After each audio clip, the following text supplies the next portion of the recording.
the Jews saw the Messiah primarily as the son of David, and I will explain. What they looked at far as David. King David was a liberator. He led the nation of Israel to the highest peak.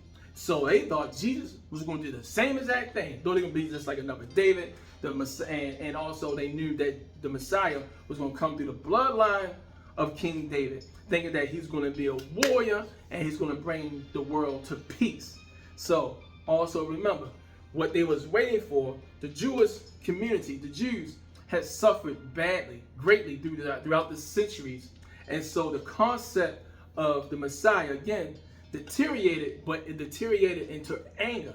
So by this time, they was mad, they were frustrated. It looked as if the world was not getting any better. They still was being treated like crap. The Roman Empire was treating them like garbage. Everywhere they go, they were thinking that somehow, somewhere, the Messiah is going to come. And when he comes, he's going to slay down, knock down, destroy the Roman Empire. They're going to be free, and they can finally live in peace for eternity.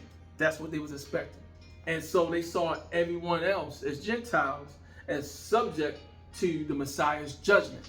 So they were looking for Jesus to come to do the same thing that King David did, to kick everybody's butt, take down the Roman Empire, and everyone else is going to be a slave to us, and just going to just move forward and say, we are now going to live in peace and harmony.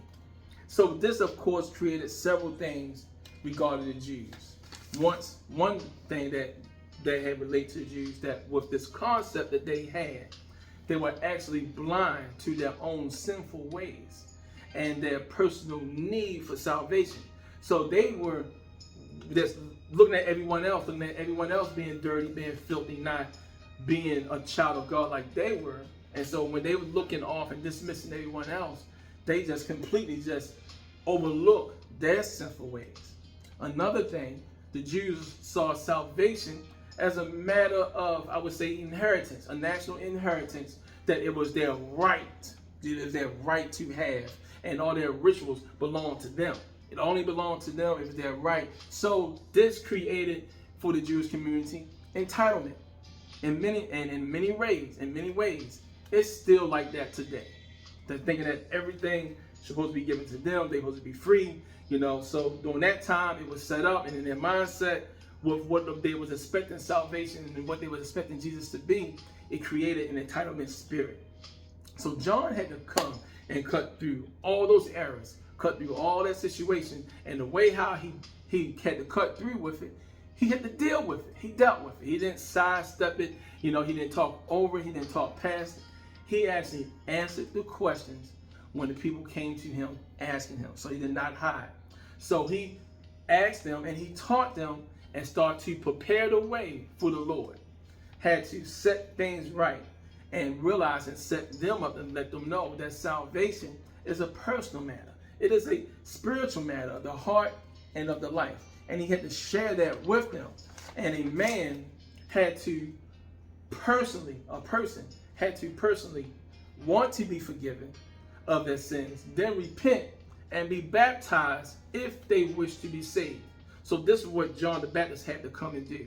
So the Lord sent forth this forerunner, or I like to say, this hype man, a qualified hype man. That's the most important. A qualified forerunner, a qualified witness. This is why when you go to the witness stand, they want to make sure that their witness is credible. John the Baptist was credible. So people would be able to listen to him, receive, and know that since this man has credibility, what he's about to tell us, he's going to be telling the truth. And so the Lord had to have the right person to come and break through those hardened hearts and that self-righteousness of the Jewish people at that time, because it was cemented not only in their head, but in their heart that they were in the right. So this is why John the Baptist had to come. And the people needed their religion straightened out. This is why the word says in verse 23 that they need to make the way straightened because of all the issues that was going on. They allowed, talking about the Jews during that time, they allowed their religion to become a formality. They allowed it to become institutionalized.